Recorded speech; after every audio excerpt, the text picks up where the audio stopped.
You mean exclusive gameplay reveal of the not old build, maybe, please? Because that's all we want. Oh man, they're trying to hype you up. They're like 3, 2, 1. No, that still looks like the Forces model. That looks awesome, actually. This looks super cool. That looks awesome. What the hell? Whoa, wait a minute. Even if it looks kind of like still the old model or the current, whatever is going on, this looks, that's neat, dude.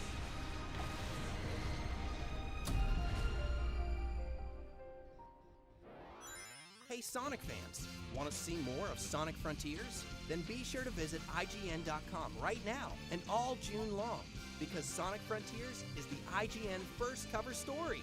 You can watch the world-exclusive gameplay reveal right now, as well as the first ever hands-on preview, with more coming later in the month, including interviews with the Sonic Frontiers development team and more. You gotta go fast to IGN. Sonic Frontiers is on its way. There's more details to come, so be sure to follow us on the official social channels in the video description below.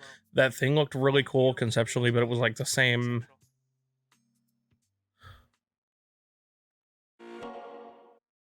It's so concerning that they aren't like, hey, there's old footage. And that's it too. Man, that little thing that happened looked so cool.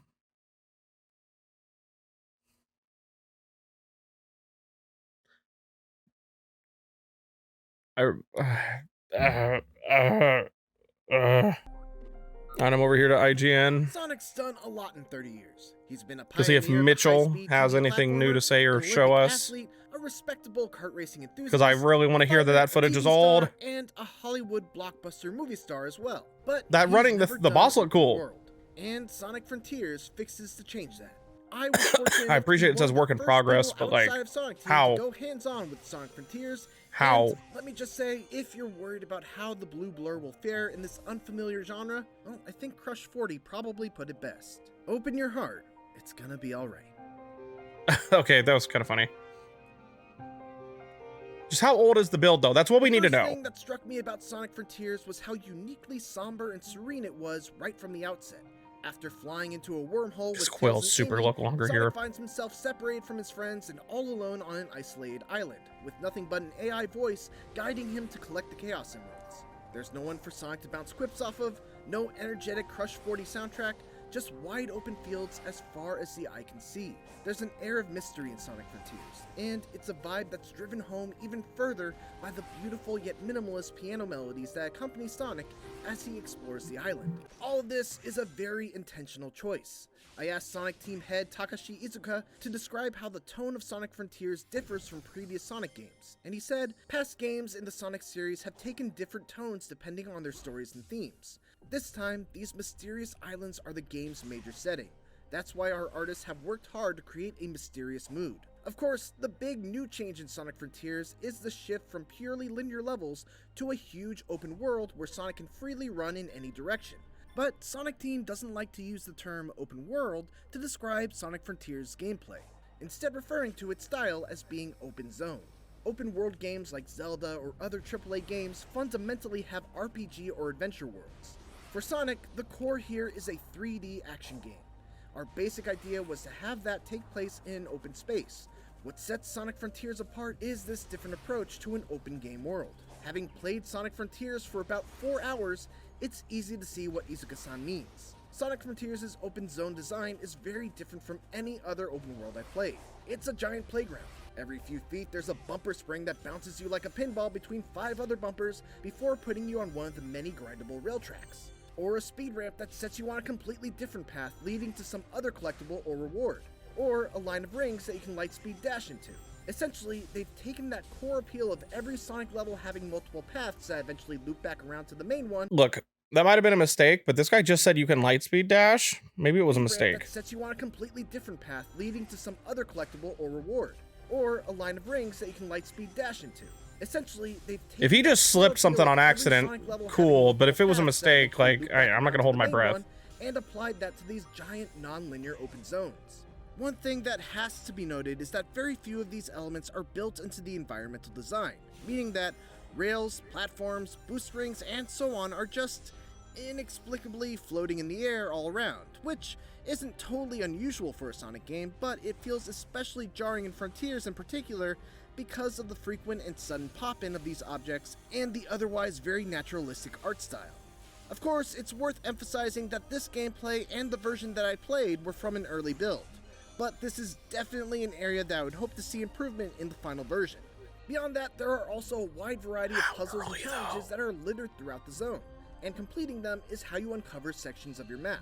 Most of these are very simple, requiring you to orient a statue the correct way, quickly hop back and forth between colored tiles, or use Sonic's new side loop ability to draw circles around certain objects in the environment to interact with them. The best ones, though, are the races against the clock where you have to get from point A to point B in a limited amount of time. The openness of Frontiers level design makes straightforward races like these a ton of fun, because you have to try and improvise a path to the end that might not be immediately obvious. And here we go. Yeah, this is a pretty good this actually has got some good interview stuff too. This is a pretty good video, and I hope that he accidentally spoiled Lightspeed Dash, but I'm so happy to hear it's a quote-unquote early build. But how early, you know what I mean? It's just nice to hear that at least. But this is a good video, actually. Thanks, IGN. There are some exceptions, but combat in traditional Sonic games generally isn't a thing that goes much deeper than jumping, rolling, or using a homing attack into enemies that level's at the right time. cool, but you know, it's Sonic Forces. Which now has you fighting all sorts of wandering enemies and mini-bosses using an all-new array of incredibly flashy attacks. It's not all style and no substance though. Sonic is able to quickly dodge using the bumper buttons on the gamepad, and by pressing them together, he can even parry attacks with the right timing. His homing attack also feels much more powerful, landing with a ton of impact, and keeping Sonic stuck to his enemy, allowing for a flurry of follow-up strikes. There's One a parry? of the things I really appreciate about the combat from what I played is that there are usually multiple ways to deal with specific enemies. Like, take for example this guy, who has an impenetrable shell that he can expand into spinning blades and throw at you. One way to deal with him is just to carefully time your homing attacks so you don't get hit by the blades. But if you do that, the window to damage him is small. To increase that window, you can either parry the blades and knock them away right before they hit you, or you can even use Sonic's side loop ability to encircle the enemy, which causes the shell to go flying upward. That sounds awesome. That actually sounds great, that you can parry that thing and then it gets knocked away from him. Defeating these enemies will reward you with EXP that you can use to purchase new skills from a skill tree, which gives Sonic Frontiers a really nice feeling of power progression, even in just the relatively short amount of time that I played. Some of the later skills that you can get are just unbelievably cool, and it's super satisfying to see Sonic Team experiment with different ways that Sonic can attack enemies beyond just spins, jumps, and bumps. In addition to these smaller enemies, there are also a handful of enormous world bosses that I had to contend with. These are near Shadow of the Colossus-esque in their scale, with one in particular against a beast named Asura requiring Sonic to bait the Titan to slam the ground and then boost up its arm in order to reach the weak spots on its head. It's an ambitious boss battle, far beyond anything I've seen in the Sonic series to date, but it's also the part of the game that needs the most work. Far too often I'd fly off the boss's arm without knowing why, or I'd get to the top and for some reason lack the momentum needed to actually reach the head. Sonic must hunt down and defeat these bosses in order to collect portal gears, which open up portals that's that cool. lead to bite-sized linear stages, done in the style of previous Sonic. Yeah, so you can just run up his arm like I said. That's a nice awesome. Mix of both old and new styles. Hold on, sorry, I interrupted him. Defeat these bosses in order to collect portal gears, which open up portals that lead to bite-sized linear stages, done in the style of previous Sonic games, giving Sonic Frontiers a nice mix of both old and new styles. Okay. These classic levels each come with a handful of optional goals, like beating the level under a certain time, collecting all the red rings, and so on, with each goal rewarding you with a vault key, which are needed to unlock the coveted Chaos Emeralds. I hope Supersonic's in it too. Sonic Frontiers is an exciting new step forward for the Sonic series into uncharted territory, and based on my time with it, Sonic Team seems to have hit upon a winning formula. There's certainly still work to be done before it's released during the holiday season. There's a lot of distracting pop-in, there's a fair amount of bugs still left to be squashed, and the big boss fights could do with some tweaking. But ultimately, my time with this early build answered the one question I had on my mind. Will Sonic's one-of-a-kind gameplay translate into an open world? The answer is a resounding absolutely. Thanks for watching, and tune into IGN for more Sonic Frontiers coverage as part of IGN First. And for everything else, keep it here on IGN. That's a good video. This is a good video. This actually made me feel way better about it. I'm very curious if he slipped up and accidentally revealed the Lightspeed dash, which is cool. I'm really glad that he did talk about stuff that we've heard about in leaks and stuff. I'm glad that he mentioned that there is a skill tree. We get XP, that's what that stuff is. I'm really glad that they even mentioned like, yeah, this is an old build, and that stuff in the old build is distracting. Hopefully, I really hope that that build is from like when they delayed it. Maybe when they originally delayed it a year ago. I'm jumping back to this. So this thing looks really sick. Honestly, cool idea. Very Shadow of the Colossus, by the way. But like this part looks great. I think this looks really neat. He's clearly boosting. I don't think the animation looks any different. It's really hard to tell. It looked like when he was running the one part, like this looks about the same as the other footage. I'm trying to actually notice if there was pop-in. I almost feel like I'm not seeing it.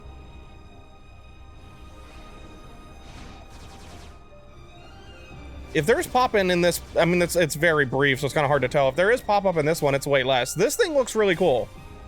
This looks awesome. I gotta give him credit. This looks really cool. That IGN video was great. I like the stuff he had to say. Honestly, I thought that was great, and I'm glad to hear it's an early build.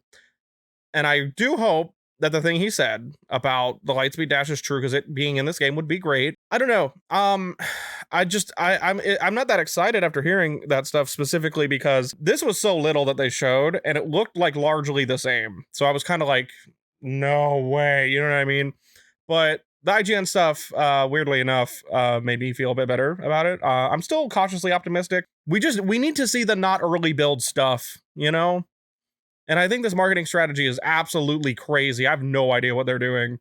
But let me know what you guys think down below. I thought this thing looks super cool. He's running around like the bridge in a loop. That looked awesome. I'm sure it's a little automated, unfortunately. That's just been almost all 3D Sonic, actually. Like, a lot of the time, there's a lot of stuff that just like treats you like a magnet, and the loop-to-loop or something is, you know, metal, so that you don't fall off, which has been unfortunate. Excuse me, but the thing did look neat. And I'm glad to hear it was an early build, and I'm glad he showed you can even climb up the arm and stuff. That was pretty dope, actually. Like, meaning you can run and boost up it too. And I'm glad that he wasn't just saying like, oh man, it's super fun. He was like, yeah, this game needs some polish, like, you know. So I'm hoping that the version he had is from when it was originally delayed. I don't even know, because it could be, but if that's the case, this is kind of a bad marketing strategy, unfortunately. But because I want to believe, I want to hope. I'm not trying to copium, but I'm trying to hope that they're like, hey, we want to show you all the progress we made over the month. That'd be great if they would communicate that, right? But this is a weird marketing strategy. It's not super doing it for me and pretty much anybody else. I still think the game looks fun. It definitely, people saying it's like Sonic 06 or Sonic Boom. No, it's not like that. It's a bit better than Forces, because Forces was ridiculous. But it's not good enough from what we've seen after the letdown that was Forces. And I like Forces to some extent. But the game is like a 5 or a 4 out of 10, you know? But like I'd say a 5. But Sonic 06 is like a 2 or a 3, dude. This game looks like it could be like a 6 or a 7 where we are, largely being held back by the technical problems, mostly, and some other issues. But I'm just glad to hear the stuff we heard. I really hope he spoiled the Lightspeed dash coming back, because it wasn't in Forces at all, and I don't think it was in Lost World either. So technically the last time it was around was Generations, I think, right? Hopefully it came back. I'm glad. It was a good video, and there were good questions with Azuka-san, I think is his name, right? I just forget. I'm bad with names. So let me know what you guys think down below. Are you still cautiously optimistic like me? You feel a little better after hearing the interview, seeing this, which I'm gonna look at this one more time. I'm trying to notice pop-in though. And if it's happening, and first of all, this is from like their stream, so it's not like the best quality.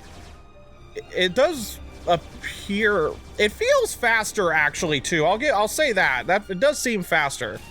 It's just really hard to gauge if this is the same model. It looks like it probably is, on all that stuff. This still kind of makes me nervous, but what would make me feel better is if they would just freaking show something that's like, yeah, this build's like 6 months old or like a year old or whatever, right? That's all. But you know, I'm still cautiously optimistic. Obviously I'm a Sonic fan, I'm still excited, but I'm cautiously optimistic. So hopefully it's good. The interview questions and some of the stuff he said, and the fact that it is an early build, we just don't know how early. That helps a lot. I wish he had said how early it was, but he might not even know. So let me know what you guys think down below. Hope you guys are staying safe with everything going on. And love you all. Hope your dreams come true. And hopefully we'll see more Sonic Frontiers soon, maybe with an updated build. We'll see. I'm excited for the animated short. So hope your dreams come true, and I'll see you guys next time. Peace out, everyone.